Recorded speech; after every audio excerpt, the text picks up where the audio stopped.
नमस्कार दोस्तों, आप सभी का स्वागत है हमारे YouTube channel BCS basic physics में।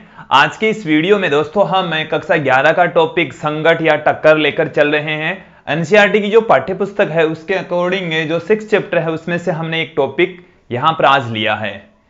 दोस्तों हम बात करेंगे इस वीडियो में कि संघट होती क्या है, संघट कितने प्रकार की होती है, और जो संघट है उसके जो प्रकार है उनको हम अलग अलग वीडियो में डिटेल से अध्ययन करने वाले हैं। सबसे पहले हम यहां पर बात करते हैं संघट होती क्या है, टक्कर कहते किसे हैं। देखिए दोस्तों, टक्कर है कि जब दो या दो से अधिक पार्टिकल या पिंड एक दूसरे के साथ में अनोन्य क्रिया करते हैं, जिसके कारण से उनके संवेग और गतिज ऊर्जा में परिवर्तन आ जाता है, उनकी ऊर्जा में परिवर्तन आ जाता है, तो उस प्रक्रिया को हम संघट या टक्कर कहते हैं। देखिए दोस्तों, मैं यहां पर इसकी डेफिनेशन पुट कर रहा हूं कि जब दो या दो से अधिक पिंड या कण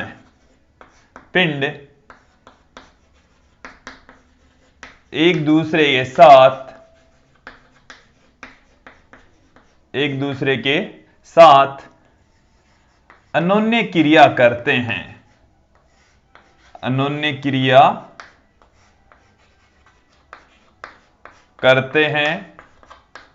तो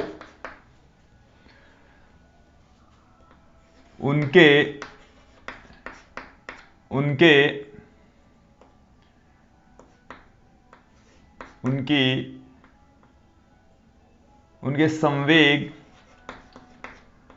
व ऊर्जा में परिवर्तन आ जाता है। उनके संवेग एवं ऊर्जा में जो परिवर्तन है वो आ जाता है, और संवेग और ऊर्जा परिवर्तित हो जाती है, तो परिवर्तन आ जाता है, तो इस प्रक्रिया को हम क्या कहेंगे, आ जाता है। तो यह प्रक्रिया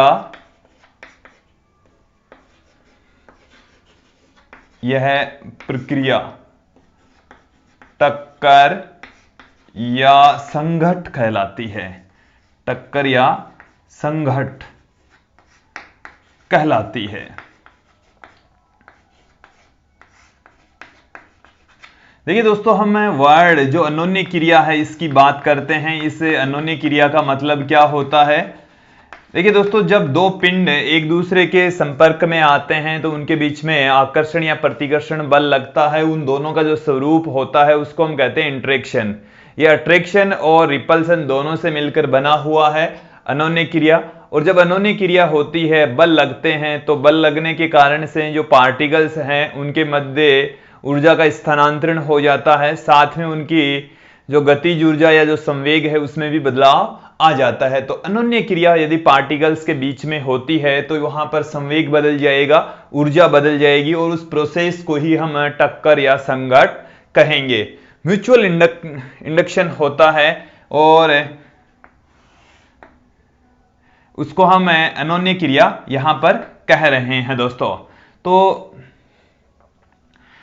अब यहां पर देखिए दोस्तों, जो टक्कर होती है, टक्कर या जो संघट हम कह रहे हैं, तो उस टक्कर के दौरान दो पार्टिकल एक दूसरे के संपर्क में आए, ये कोई जरूरी नहीं है। संपर्क में हो भी सकते हैं और नहीं भी हो सकते हैं। हम जैसे बात करें कि दो जो बिलियर्ड गेंदें होती है, या जो हम किसी साधारण यदि घटना, जो स्थूल पिंड होते हैं, बड़े पिंड होते हैं, तो उनके मध्य जो टक्कर होती है वो एक दूसरे के संपर्क में आने से होती है, एक दूसरे के स्पर्श करने से होती है।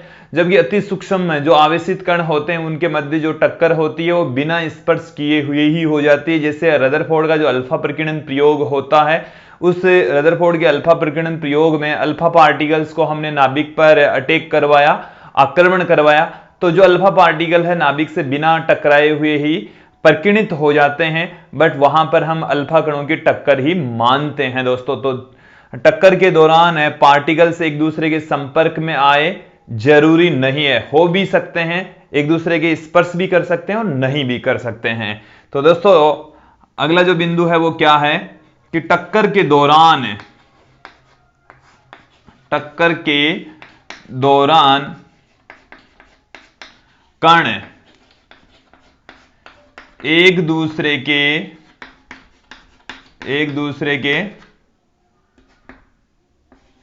संपर्क में आए,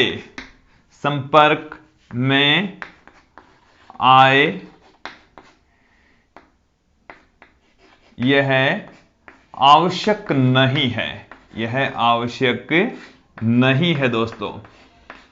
एक दूसरे के संपर्क में आ भी सकते हैं और नहीं भी। जैसे बिलियर्ड की जो गेंदें होती हैं, बिलियर्ड की गेंदें टक्कर के दौरान एक दूसरे को स्पर्श करती है, टक्कर के दौरान एक दूसरे को स्पर्श करती है, संपर्क में आती है। जबकि हम जो दूसरा तरीका ले रहे हैं, रदरफोर्ड के अल्फा प्रकीर्णन प्रयोग में, रदरफोर्ड के अल्फा प्रकीर्णन प्रयोग में, रदरफोर्ड का जो अल्फा प्रकीर्णन प्रयोग होता है उसमें अल्फा कणों का नाभिक पर अटैक करवाया जाता है, अल्फा कणों की नाभिक पर बौछार कराई जाती है, बट अल्फा कण नाभिक के संपर्क में नहीं आते, नाभिक से स्पर्श नहीं करते, क्योंकि अल्फा कण भी धनावेशित होते हैं, नाभिक भी धनावेशित होते हैं और उससे वो प्रतिकर्षित करके परवलयाकार पथ पर निकल जाते हैं दोस्तों। तो जबकि रदरफोर्ड के अल्फा प्रकीर्णन प्रयोग में अल्फा कण, जो अल्फा पार्टिकल्स हैं, अल्फा कण नाभिक से बिना स्पर्श किए ही प्रकीर्णित हो जाते हैं, बिना स्पर्श किए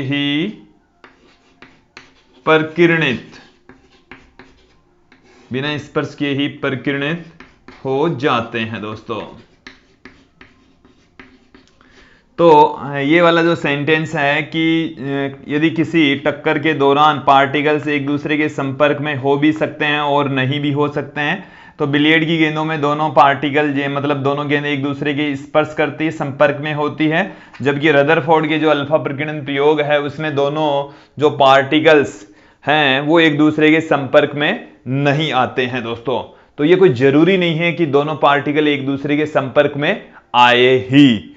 अब यहां पर हम बात करते हैं कि जो टक्कर होती है उसके अंदर देखिए दोस्तों, हम टक्कर के दौरान हम उसकी जो स्थिति है वो उनको 3 स्थितियों में बांट सकते हैं। कौन कौन सी स्थिति होती है दोस्तों वो आप समझेंगे कि हम यहां पर आप लोगों को समझा रहे हैं। टक्कर, यह है टक्कर के पूर्व की अवस्था, टक्कर से पूर्व, टक्कर के दौरान हम 3 स्थितियां ले रहे हैं, टक्कर से पूर्व, टक्कर के दौरान और टक्कर के बाद, टक्कर के पश्चात भी हम कह सकते हैं, टक्कर के बाद, टक्कर के पश्चात। देखिए दोस्तों क्या होता है, टक्कर से पहले दोनों पार्टिकल्स हैं, उनकी गतिज ऊर्जा और संवेग, उनके मध्य कोई बल काम नहीं करता, मतलब जो संवेग है जितना है उतना ही रहेगा, गतिज ऊर्जा भी उतनी रहेगी, कुल ऊर्जा भी उतनी रहेगी। और टक्कर के बाद में जो पार्टिकल्स हैं जिस वेग से, जिस संवेग से गति करें वो उतने ही वेग से गति करेंगे, उसमें कोई बदलाव नहीं आएगा। अर्थात ये हम कह सकते हैं टक्कर से पहले उनके मध्य कोई बल काम नहीं करता, टक्कर के बाद में भी उनके मध्य कोई बल काम नहीं करता।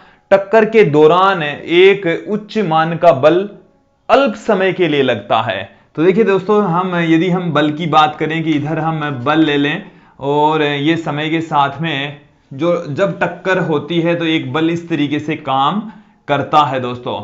बल की वैल्यू काफी ज्यादा होती है और अल्प समय के लिए लगती है। तो टक्कर के दौरान एक शक्तिशाली बल अल्प समय के लिए लगता है, जिससे जो पार्टिकल्स हैं उनके संवेग और ऊर्जा में परिवर्तन आ जाता है। तो दोस्तों इस वाली लाइन को आप समझेंगे कि टक्कर के दौरान जब टक्कर होती है तो उस समय टक्कर के दौरान कणों के मध्य एक उच्च मान का बल अल्प समय के लिए कार्य करता है। अल्प समय के लिए कार्य करता है दोस्तों। बल की जो वैल्यू है वो ज्यादा होती है और जो समय है वो कम होता है। अल्प समय के लिए एक शक्तिशाली बल लगता है, जिससे जो पार्टिकल्स हैं उनकी गतिज ऊर्जा और संवेग में परिवर्तन आ जाता है, जिससे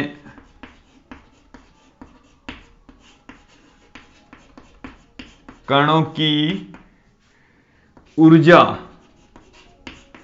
एवं संवेग बदल जाते हैं। ऊर्जा और संवेग हैं वो बदल जाते हैं, उनमें बदलाव आ जाता है दोस्तों।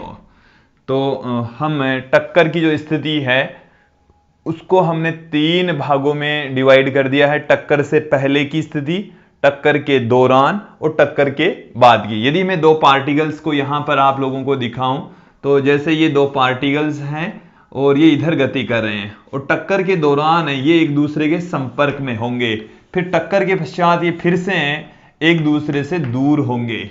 ये इस तरीके की स्थिति होती है दोस्तों। अब हम यहां पर दोस्तों बात करेंगे टक्कर के प्रकार।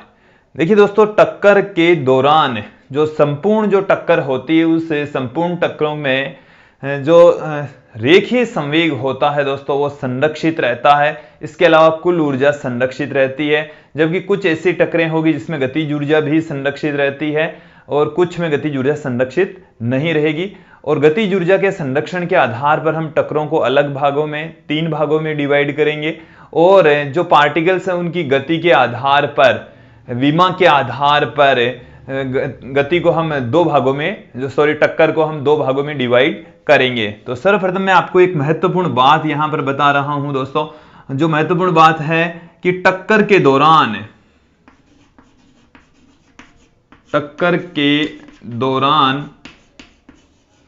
टक्कर की जो घटना होती है, टक्कर की जो घटना यहां से लेकर यहां तक होती है दोस्तों, टक्कर से पूर्व, टक्कर के दौरान और टक्कर के पश्चात। तो टक्कर के दौरान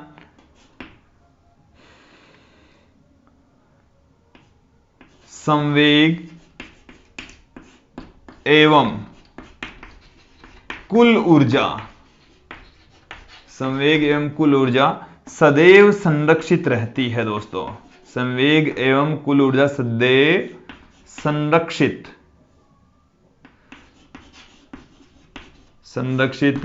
रहती है।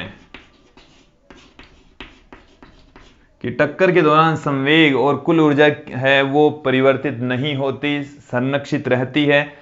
कुछ टक्करों में जो गतिज ऊर्जा है वो भी संरक्षित रहती है। तो गतिज ऊर्जा के संरक्षण के आधार पर हम टक्करों को यहां पर अब डिवाइड करेंगे। टक्कर के प्रकार यहां पर अब देखने वाले हैं दोस्तों। तो अब यहां पर हम देखते हैं टक्कर के प्रकार।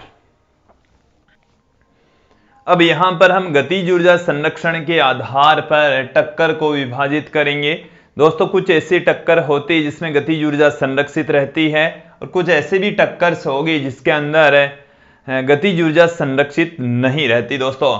तो गतिज ऊर्जा संरक्षण के आधार पर हम टक्कर को 3 प्रकार से विभाजित कर सकते हैं। 3 प्रकार की टक्कर होती है दोस्तों,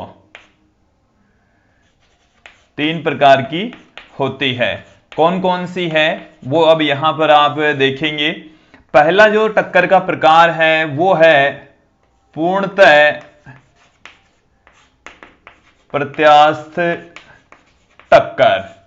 पूर्णतः प्रत्यास्थ टक्कर इसको कह देंगे। और जहां कहीं पर भी प्रत्यास्थ टक्कर की बात आएगी या इसको सिर्फ हम प्रत्यास्थ टक्कर भी कह सकते हैं दोस्तों। कहते किसे हैं, पूर्णतः प्रत्यास्थ टक्कर होती क्या है, वो अब इसकी डेफिनेशन समझेंगे कि ऐसी टक्कर जिसमें संवेग और गतिज ऊर्जा संरक्षित रहती हो, पूर्णतः प्रत्यास्थ टक्कर कहलाती है दोस्तों। कि प्रत्यास्थ टक्कर में या पूर्णतः प्रत्यास्थ टक्कर में गतिज ऊर्जा भी संरक्षित रहती है, संवेग भी संरक्षित रहता है, कुल ऊर्जा भी संरक्षित रहती है। तो दोस्तों पूर्णतः प्रत्यास्थ टक्कर किसे कहेंगे कि ऐसी टक्कर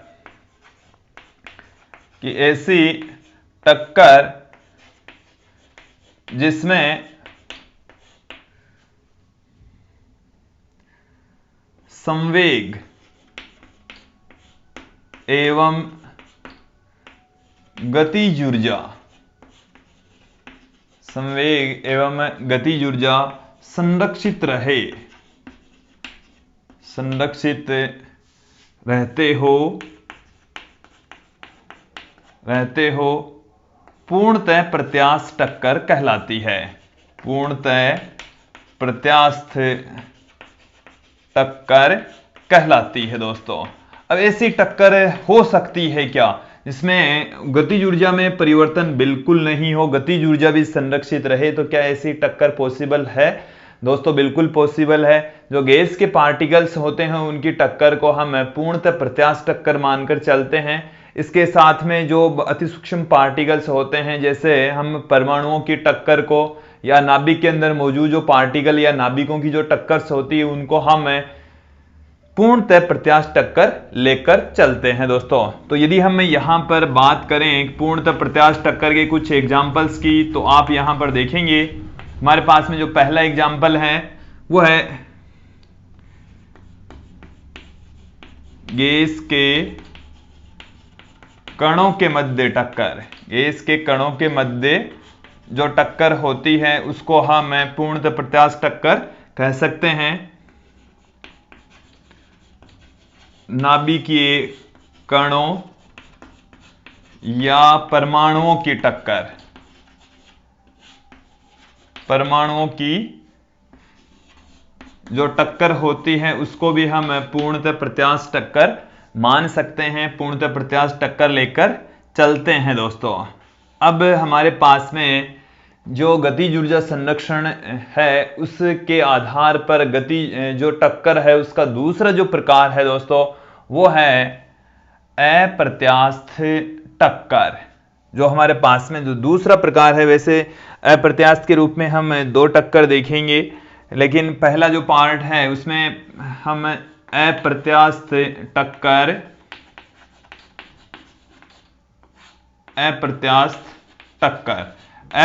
टक्कर किससे कहा जाएगा कि ऐसी टक्कर जिसमें संवेग संरक्षित रहे, कुल ऊर्जा संरक्षित रहे, लेकिन गतिज ऊर्जा संरक्षित नहीं रहती हो, तो उस टक्कर को हम अप्रत्यास्थ टक्कर कहेंगे। तो देखिए डेफिनेशन क्या है दोस्तों कि ऐसी टक्कर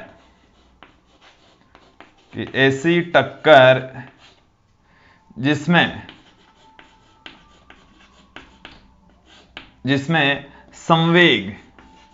संवेग संरक्षित रहता है, वह कुल ऊर्जा संरक्षित रहे,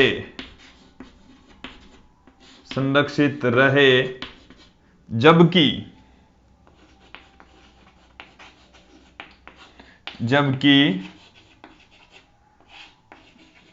गतिज ऊर्जा संरक्षित न रहे, गतिज ऊर्जा संरक्षित न रहे, अप्रत्यास्थ टक्कर कहलाती है।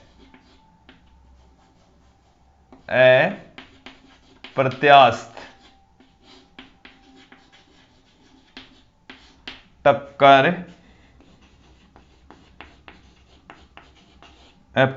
टक्कर कहलाती है दोस्तों। तो अप्रत्यास्थ टक्कर के अंदर संवेग संरक्षित रहता है, कुल ऊर्जा संरक्षित रहती है, लेकिन गतिज ऊर्जा संरक्षित नहीं रहती। इसका मतलब है कि गतिज ऊर्जा का जो कुछ हिस्सा है वो अन्य ऊर्जाओं में कन्वर्ट हो जाता है, अर्थात जो गतिज ऊर्जा है उसमें कमी आ जाती है, वो क्षयित हो जाती है। तो इसका मतलब क्या हुआ है दोस्तों, वो समझ लेंगे। अर्थात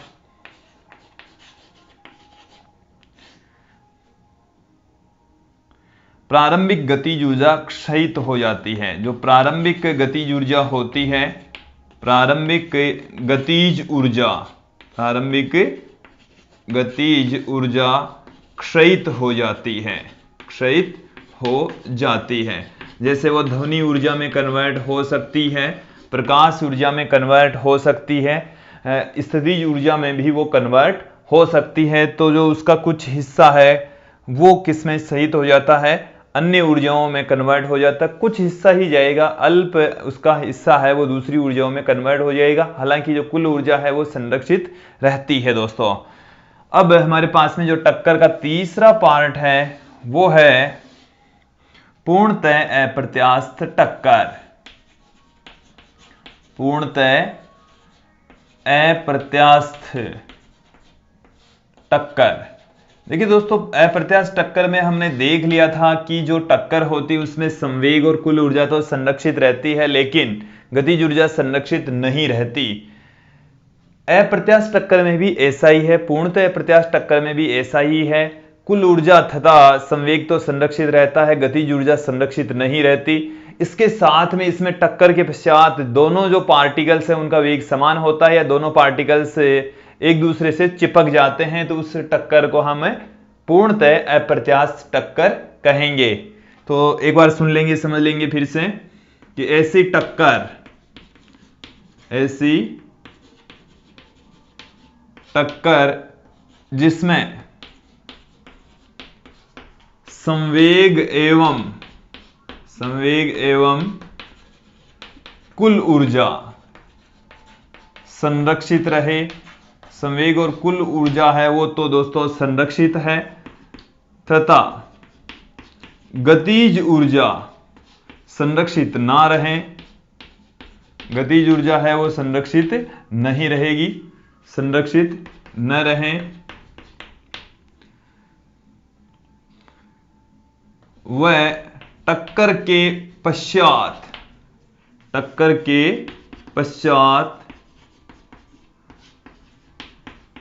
दोनों पिंड आपस में चिपक जाएं, तो ऐसी टक्कर को हम क्या कहेंगे दोस्तों, पूर्णतः अप्रत्यास्थ टक्कर कहलाती है। पूर्णतः अप्रत्यास्थ टक्कर कहलाती है दोस्तों।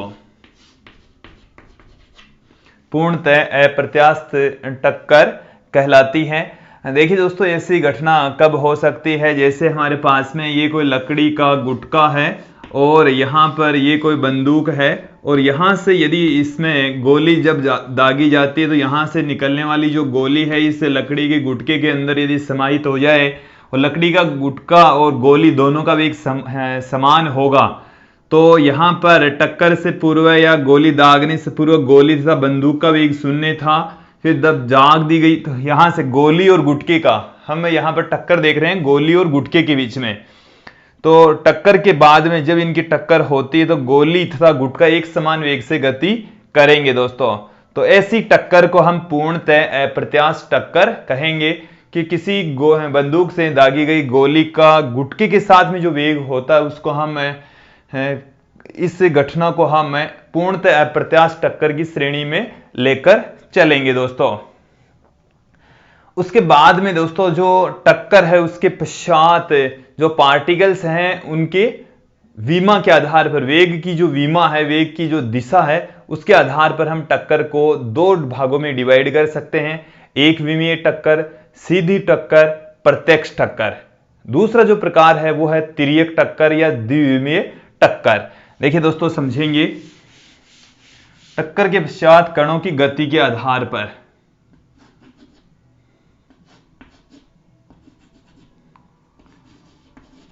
कणों के वेग की दिशा के आधार पर, दिशा के आधार पर टक्कर के प्रकार, टक्कर के प्रकार, टक्कर दो प्रकार की होती है दोस्तों। कितनी प्रकार की होती है? दो प्रकार की। जो पहला जो टक्कर का प्रकार है दोस्तों वो है हमारे पास में एक विमीय टक्कर। एक विमीय टक्कर, एक विमीय टक्कर भी कह सकते हैं इसको हम सम्मुख टक्कर भी कह सकते हैं, सम्मुख टक्कर। इसका एक नाम और है दोस्तों, इसको हम प्रत्यक्ष टक्कर भी कह सकते हैं दोस्तों, प्रत्यक्ष टक्कर। तो ये हमारे पास में पहला जो प्रकार है वो है एक विमीय। तो टक्कर के बाद और टक्कर से पहले जो पार्टिकल्स हैं यदि वो एक ही दिशा में गति करते हैं तो उस टक्कर को हम एक विमीय टक्कर कहेंगे। और टक्कर के पश्चात यदि पार्टिकल्स किसी तल में गति करते हैं तो उसको हम तिर्यक टक्कर कहेंगे। सुन लीजिए कि ऐसी टक्कर, ऐसी टक्कर जिसमें कण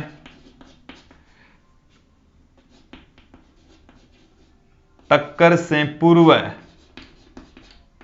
टक्कर से पूर्व व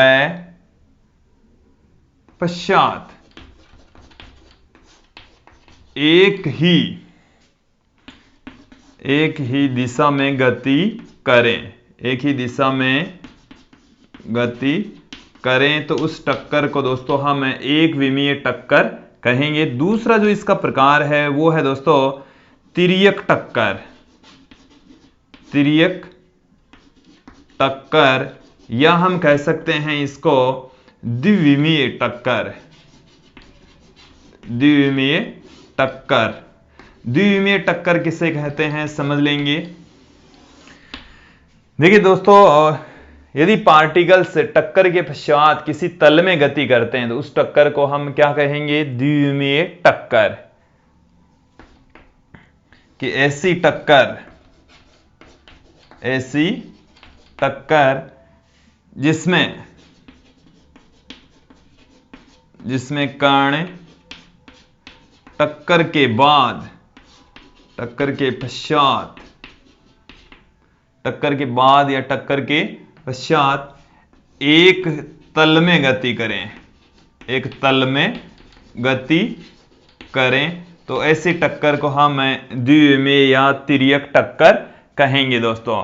तो ये था दोस्तों जो कण है उसकी वेग की दिशा के आधार पर टक्कर के प्रकार, और हमने यहां पर देखा कि जो टक्कर है वो दो प्रकार की होती है। तो आज की इस वीडियो में इतना ही। धन्यवाद दोस्तों।